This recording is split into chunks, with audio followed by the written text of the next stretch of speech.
everybody, and thank you so much for coming to the Intuitive Art Show. I'm Rachel Archelaus, and today we have a wonderful guest who's going to share about her creative journey and her project called 52 Magic Mondays.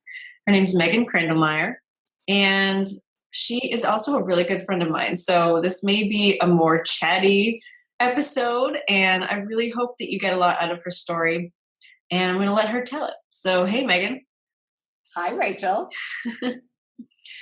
So I really wanted to have you on because your creative journey is really fascinating to me. We met when you were getting some psychic development coaching, and you kept saying that you weren't creative. Like, I'm not creative. I'm an engineering type. I'm a web developer. I'm really logical. I'm right-brained or left-brained. But you also mentioned that you really enjoyed photography back in college, right? Yes, in college. And so I knew something was there. And, after we were done is really when it started unfolding for you. And now you have this amazing project. You've been interviewed by some Olympus people. You're featured all the time in these photography shows. You're getting honorable mentions and you're winning awards. People are paying you to do portraits for them. And it's just been so magical to watch this all unfold pretty effortlessly. You've put in the time for sure, but you haven't really been like pounding the pavement to look for opportunities. So I would love to go through the whole arc of where you started and where you're at now and kind of how it felt along the way, so that for other people out there, if they're thinking, my life is missing something, I really would like to have a little bit more, something going on, something exciting, but I don't know where to start, and maybe they don't think they're creative. I would love for them to see themselves in you and see how they can insert more fun or excitement into their lives. Awesome. Yeah. Well, it was a long process to get here. So, how do you want to start? There's kind of it started with an uncomfortable feeling. Okay. Like something was missing. And it was right around when I turned 40, and I had made, some difficult choices with regards to some people in my family and having to kind of reduce contact. And that was a difficult thing for me to do. But I did it because it had to be done. And once I did that, I felt like it made room for a new part of me to emerge. It was like I was stifled a bit being in some relationships that weren't so healthy. And once that shifted, off I went. And you were the first person I actually sought out because for whatever reason, the spiritual and psychic side of me started to blossom around that time as well. And like you mentioned, I'm an engineer, and I was, I have an engineering degree, and I was always taught to be in the left side in math and science. So the shift to, hey, wait a minute, looking at the bigger picture of what's going on and why am I actually having experiences that you can describe as more psychic or spiritual, it kind of woke me up a little bit. So that was the start of this creative journey, I would say. I like how you link them together, because I don't think a lot of people think about that, about how being spiritual and, psychic and intuitive is a very creative process. And so that opening up for you really started your ability to identify as more creative. Absolutely. Absolutely. Because for me, I find that my photography work is extremely intuitive, and I may not work like most photographers and sometimes I do, of course. I mean, there's those rules in photography, and it's good to know them and follow them. And there's the rule of thirds and composition and so forth. But there's actually also a really big part of photography, which is intuitive, and to be present in the moment, whether you're photographing people or a sunset, or a flower. There's this, I think the work is better when you are just in that moment and you just kind of know when the shot is right. So yeah, definitely I connect my early work with you and some psychic development and spirituality with um, the photography because I find it a very intuitive and spiritual creative endeavor. So why did you stop doing photography in the first place? Because you did experiment with it and enjoy it when you were younger, right?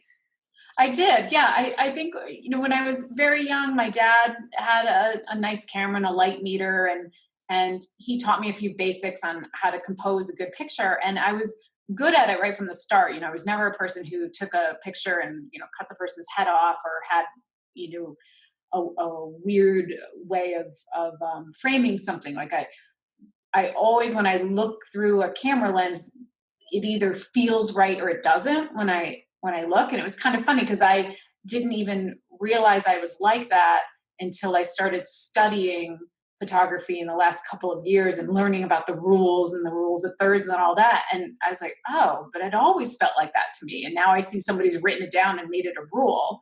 But yeah, so even when I was young, I just had like kind of an intuitive sense of as to what composed an image that felt right or didn't. And then in college, my fiance at the time, then we did get married, he went and moved to Minneapolis for a year before we got married. And so I was more on my own because we hung out a ton. And then he was away working at his first job in Minneapolis. And I was still at University of Connecticut for one more year. And so I found a photography club there, and I spent a lot of time with those people, and they were really cool because I'd been through this engineering program, and it was very science. I had a ton of math classes, and to hang out with these photographers, they were just free spirits and really funky. We just did stuff to make stuff, and we did little portrait and silhouette shoots when we went out at night and shot night shots of churches and things that were lit up on the campus. And it was really fun, and I even learned darkroom and how to print and all of that.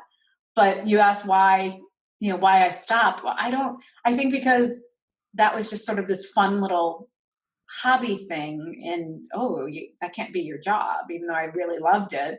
I was an Mhm. engineer, and that year was up, we got married, I moved out to the Minneapolis area, I got a job, and I just started the American dream. Of working and buying a house and having a kid and building a house. And so I just did the very traditional route. And I always had a camera, and I was the one to take good pictures if we went on a cruise or took a vacation. I always documented everything. But I never considered that for myself. It wasn't encouraged by anyone. Mhm. So yeah, if I could do it all again, I would do it differently. But I guess I am now. Yeah, you are. So, okay. So we got the earlier story where you just weren't considering it to be anything more than just that little fun thing that you were doing with those cool, free-spirited people. Yep.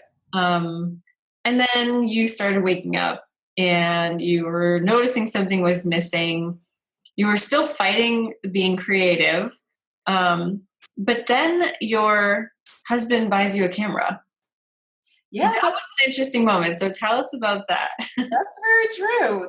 Yes, we can blame him for this this endeavor, and it was actually unexpected. I was working with you, and I was in my work with you, and in basically, my own like self exploration and personal growth, and ton of reading of spiritual material and all that.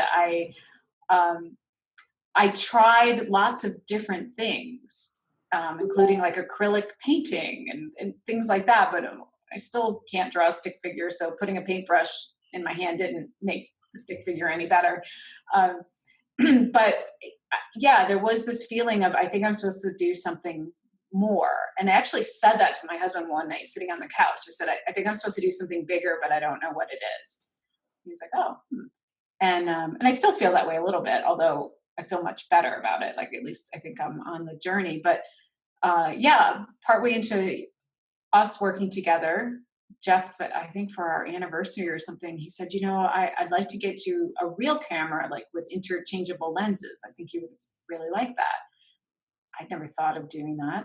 And he had done a whole bunch of research and found out that mirrorless cameras were popular in Europe, and they were starting to make their way here in the US more, and they're smaller and lighter and just easier to deal with, this big chunky camera that you're walking around with. So he purchased an Olympus small, a PM2, the Olympus PM2, and a couple of kit lenses came with it. And oh my gosh, it's like, I was off and running, although at first I was extremely frustrated because photography is fairly technical, which is probably why I ended up really loving it when I really did the deep dive into, all right, well, what are these interchangeable lenses, and what are these focal lengths, and why are, I would go on the Olympus website and look, and be a 17 millimeter lens for $200 and $500. Well, aren't they the same? And so I had a lot to learn. But that technical side of me really enjoyed the challenge. And I think I found it was feeding both sides of my soul. The technical, like I like that part of it, but then the creative, I just started to use it and shoot and do macro and get up close to flowers and landscapes and sunsets, and just started to explore. But it started a whole new journey of, what do I actually love about photography? What do I love to create? Because in some ways sunsets weren't doing it for me. Mm-hmm. So that was another, like, I love it, but I don't love everything. Why can't I be thrilled taking a picture of a barn, where my friends love barns, or they love, taking some other, big landscapes, and why don't I love that? So that started a whole new journey. Yeah. But I just want to emphasize that, for someone listening, right, if they hear, okay, well, that's nice, but my husband's not going to buy me what I need to embark on my journey. You were doing so much work to create space for that to happen. And I think your self-work of clearing and, listening to yourself and working on all of that is what made space for that to occur. So, yeah.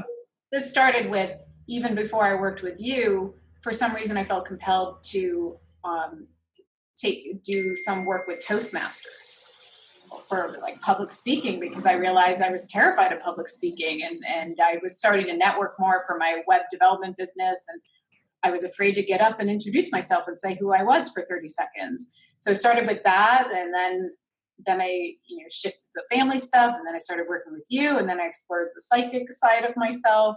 I explored painting. I did a internet radio show.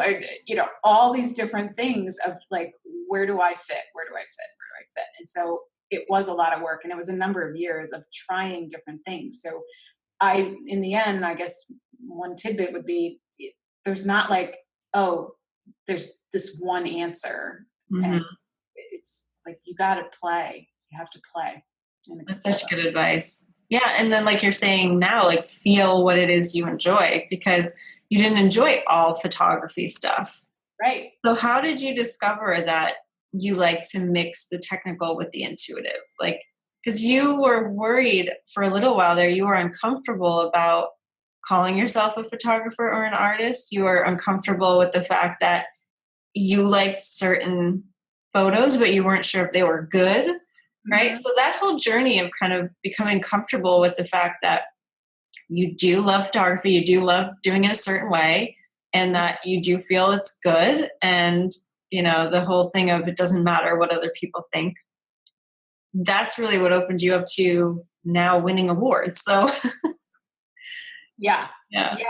Well, gosh, in some ways, I think I couldn't have picked a more difficult field to go in, although I now truly understand artists and musicians and painters and other photographers so much better, because there is no right answer, unlike a math equation. there isn't, there's not, I don't think there's any photograph anyone can take that everybody is going to love. Even if it is that one moment at 9/11 with the flag raising. I'm sure there are people that don't like that photo for a lot of reasons. Like art is so subjective. And so that's been a little bit of a brutal part of the journey of learning to accept that you can't please everybody, and that it's just another opportunity to get to know yourself better.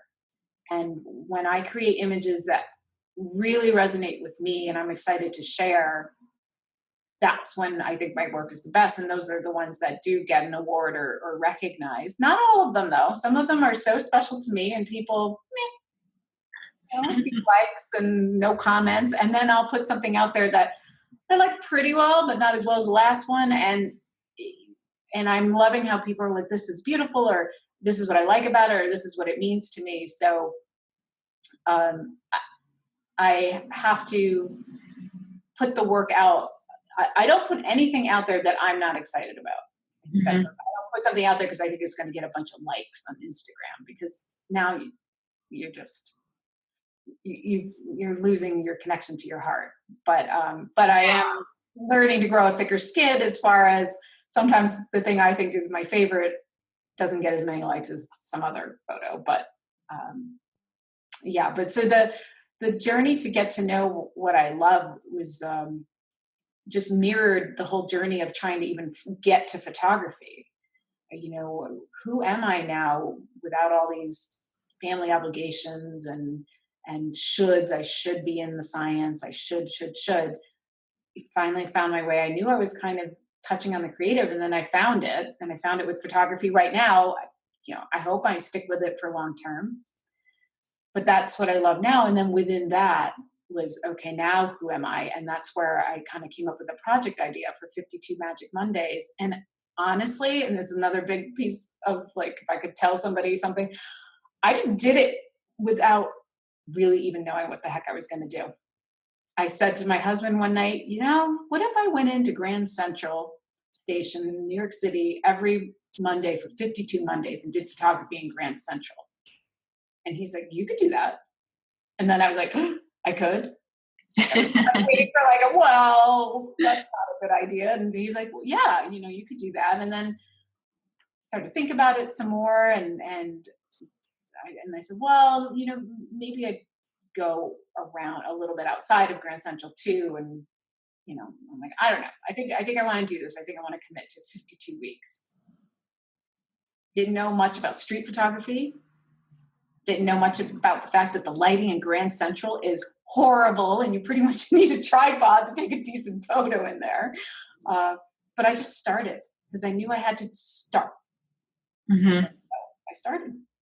And what was the pull to, was it that, again, that feeling of like you could be doing more? Is that what prompted you to decide that you needed a project?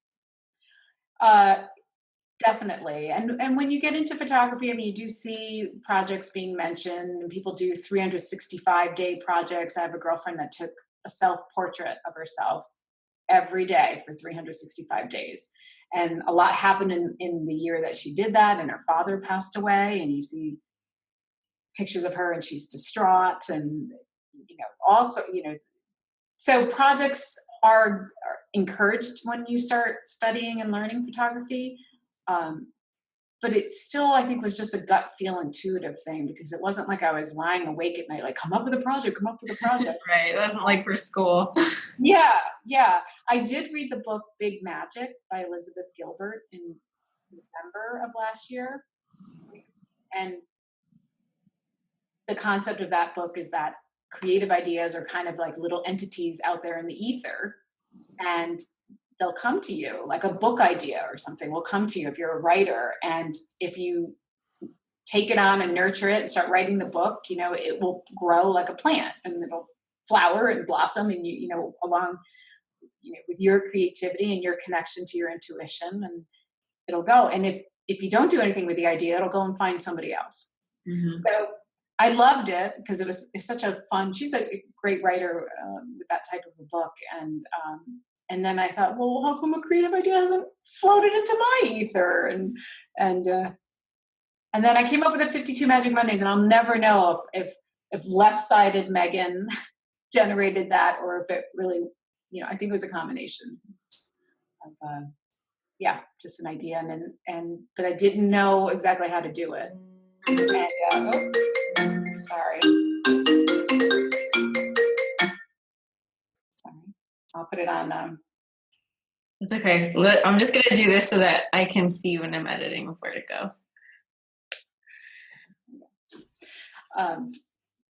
So yes, I just started and let it unfold itself.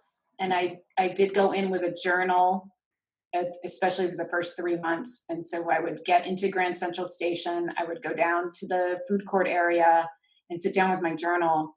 And I'm not a journaler, you know that. I don't journal. I'm not patient with that. But I would sit and I would write. And at the beginning, I wrote, like, why am I here? This is ridiculous. I felt terrible on the train. All these people are going to important jobs. And here I am with this little camera and making up a project and just going in, not even knowing what I was doing. So there were a lot of kind of angry journaling pages in there. It's really important. I mean, because it's your project, right? So why aren't you bouncing off the walls? I think people expect to be 100% like exuberant about something that's like quote unquote meant to be or inspired. And for me, that's not the case either. I mean, when I have got my big ideas, I have a big idea, I'm excited, and then it's like, oh my God, I have to do it now. And then it's like hell for a little while until I finally get over the hump. Absolutely. So, yeah, I remember you calling me and being like, I had the worst day. I didn't know where I was. Like, yeah, it's just the truth of it. Yeah. And scary. I took the subway for the first time by myself. And I know, for a lot of people, that's not scary. For me, it was scary. I come from this small town. I'd never been to New York City by myself ever. And then to get on the subway was always confusing. I never understood the signs. And I think it was partially me just, I was with someone who knew what they were doing, and I would just trail along. And part of what I learned is that I'm extremely capable and of a lot more than I thought I was. And but I had to do some stuff on my own. I had to do this alone to figure that out. So I love that you just said that, because we are so much more capable than we give ourselves credit for. And it's only really when we're stretched and pulled and uncomfortable that we learn that. Yeah. And I know you've grown a lot. I mean, you had the same feeling when you went to a different borough for the first time, when you did night photography there for the first time. Like, it was always this question of, can I do that? Am I safe? Yes. You always managed to keep yourself in touch with your intuition so that you are safe and capable. Yeah. This week, actually, I mean, it was week 36, middle of the day. And I started to head down one street, wide open, nobody really around. Got a really weird vibe. And I stopped and just turned around. And then a guy did walk by me. And I definitely felt something with him. There was some weird thing. And he kind of looked back at me over his shoulder as I looked back at him. So I was glance again, because you need to be aware. New York is great now, and it's super safe. It's clean. You got to have your wits about you. There's certain areas you don't go into, but there was something weird there. But I trusted that initial, don't really want to go here today. And I think there was a little something weird. So, Yep. So yeah. Just because I'm out there doing this, I'm not ridiculously brave and like, well, I'm spiritual and I'm creative and I can do whatever I want. I'm still on Earth, still in the city. So I'm careful. I think that's great. So for people who are wondering, you can go to 5252magicmondays.com and see Megan's collection of photos from each week. And she's even grouped some weeks together and put them to music if you want to see them in quick succession, just how her days unfold. It's really cool. And why don't you show us some of your pictures now so we can see? Sure. I do have some photos. Yeah. And the music videos, it's just kind of like a slideshow to music. Totally unexpected, new creative thing. that I'm doing that I just love. And so I love how it grew again into something else. So, all right, I'm going to click the screen share here. Put on glasses for this. While you do that, one point I wanted to mention again is that when you were talking about getting the idea of a project from Big Magic, you don't pluck the whole complete flower out of the sky, right? You pluck the little seedling or the seed. Yeah. You have to grow it. Yes. I think that's so important to keep in mind. Like, you're not going to get all the details at once. You're going to have to figure it out. Yes. And I don't think there's one right answer either. I think that this project could have morphed into anything really, but it had to resonate with me. So if taking kind of formal portraits of strangers was something that I love doing, then that's where it would have gone. Mm-hmm. It's just that whole always staying in touch with what feels right. What am I most excited about? Who am I as a photographer? And I did a lot of figuring that out, and that's the fun part. And I'm still figuring it out. I'm still finding new stuff that I get excited about. Cool. So this is a very moving image, so I'll let you explain it. Yeah, this is really, I have a couple that are favorites. This is probably my favorite image that I took, and it was early in the project, maybe week 5 or 6. And New York had that blizzard in February, and that happened on Saturday into Sunday. So this was Monday, Magic Monday, and off I went, not realizing, I mean, this is actually, the snow is cleared pretty well, but most of New York, the day or two after a blizzard, is not cleaned up at all. And so that was an interesting learning experience. And I was walking in 6-8-inch puddles, and everybody making their way to where they need to go. And I actually approached it. This is a woman that's leaning against the garbage can. And I came from in the distance there. So I came face to face with her as I was walking. And it was just so shocking and sad. And she was kind of writhing in the blanket a little bit, trying to cover herself. And I had that whole feeling of, do I even take a picture of her? Because that's not my thing, is to necessarily seek the less fortunate to photograph.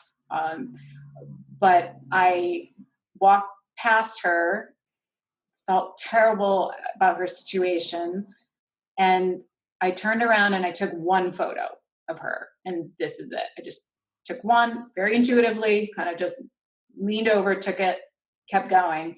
And it was when I got home that night and pulled into the computer, I was like, oh my gosh, it's beautiful. I think it's respectful of her, and it captures a moment. There she is struggling, and then you've got the guy and the girl just in front of her, like looking at their phone, trying to figure out where they're going. And I love that the garbage can says Fifth Avenue, because this is reality. This is, Trump Tower is just down the street.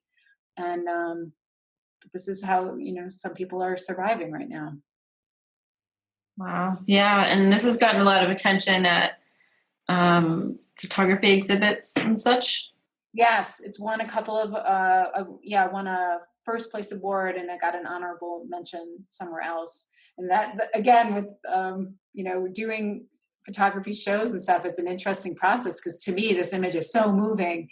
And, but, some other image won, it was just more of a regular portrait. So it really depends on the judge and what they're looking for and what moves them. So,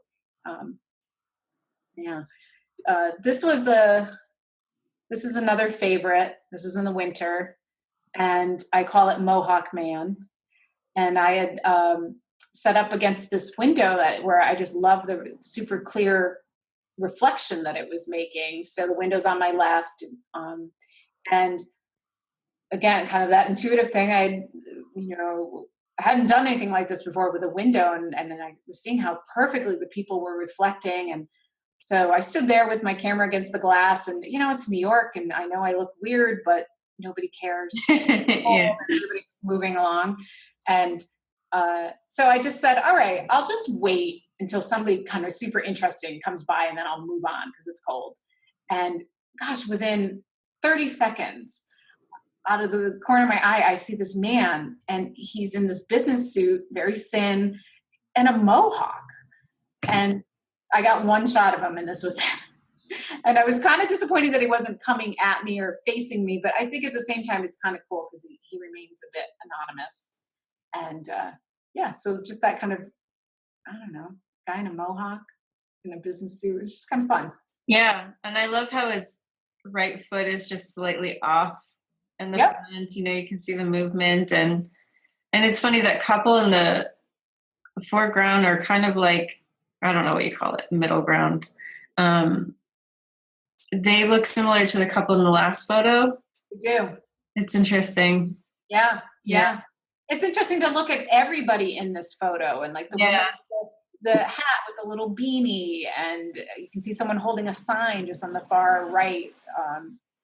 It's just this nonstop action, and all these people surrounding you in New York, all with their own personal journeys and agendas and spiritual talents, and who knows what's going on. Mm-hmm.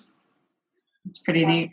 And just as a footer, this summer, I stopped by at my favorite window, and literally a man with a mohawk was standing there leaning against the window with the coolest shoes and this polka dotted shirt. I love black and white. He was all in black and white, very into his phone. I probably took 5 photos of him. I kept kind of, I saw him and I took it, and then I backed up a little and I took it, just trying to maybe get it right. And he never paid any attention to me.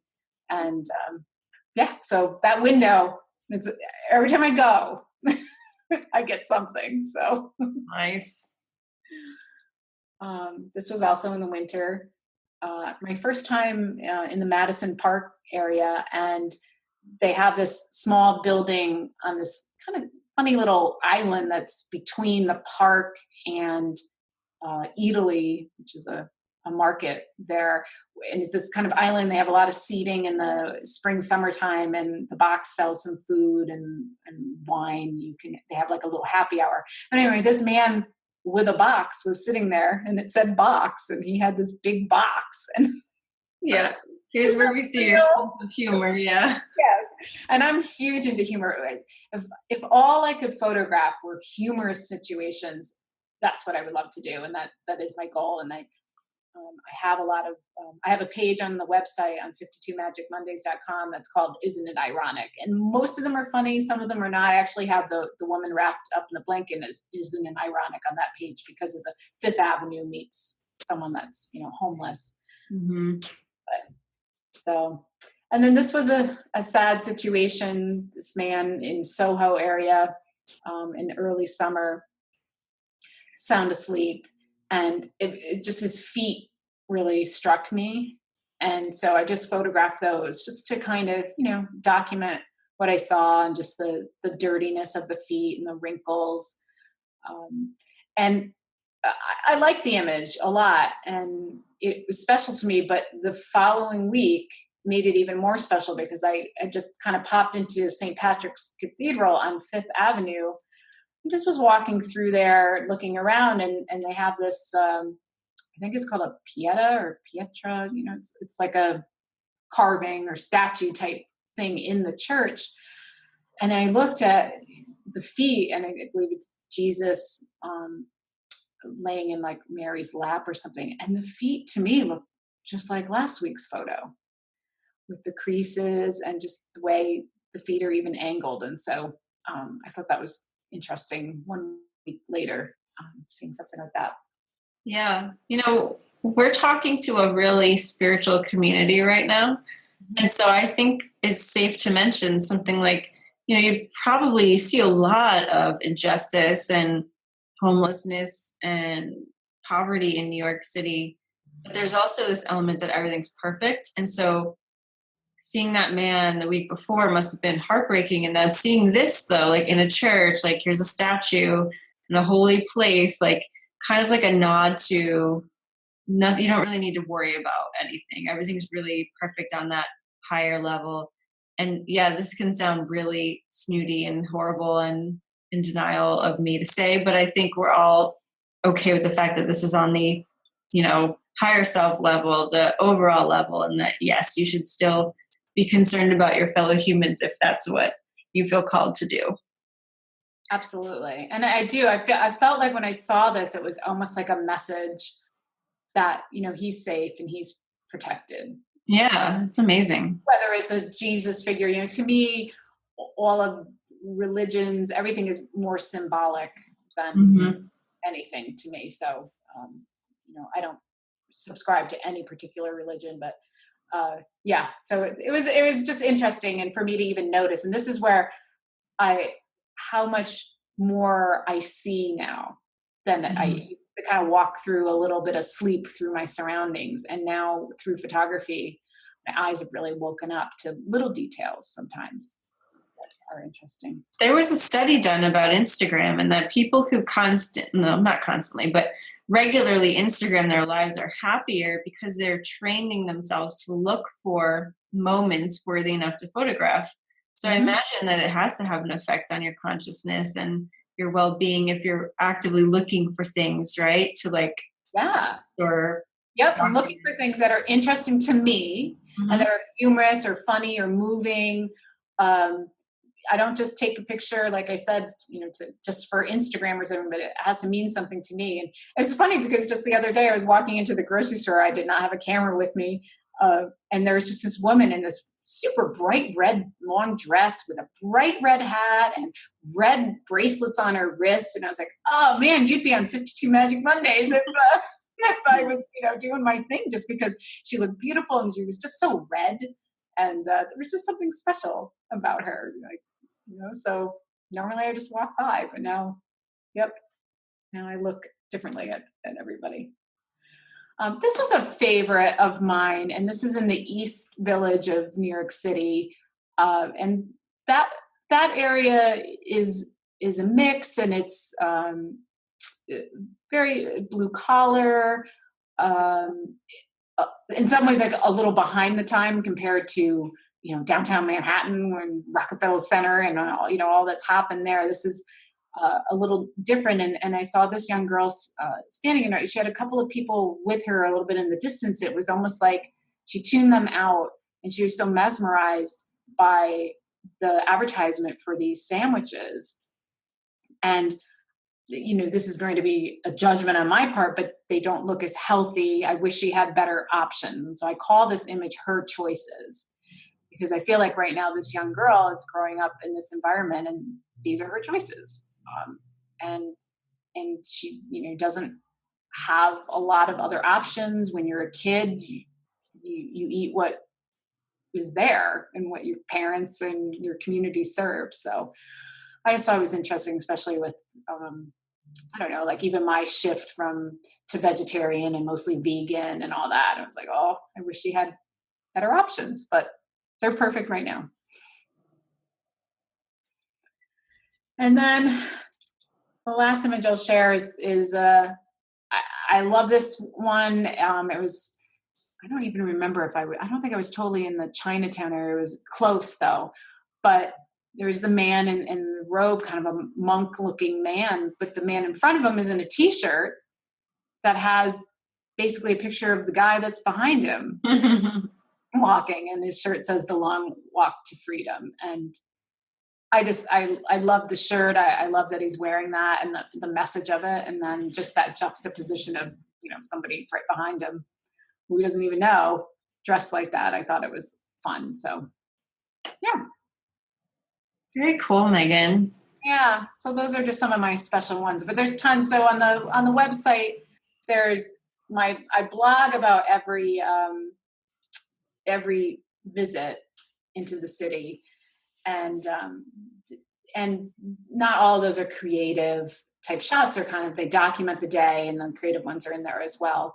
And then I've started making collections of them as well. So I have construction workers and people, and street art and things like that. So if there's something people want to look at it, and they're not into reading the whole blog, they can just take a peek at some of the collections.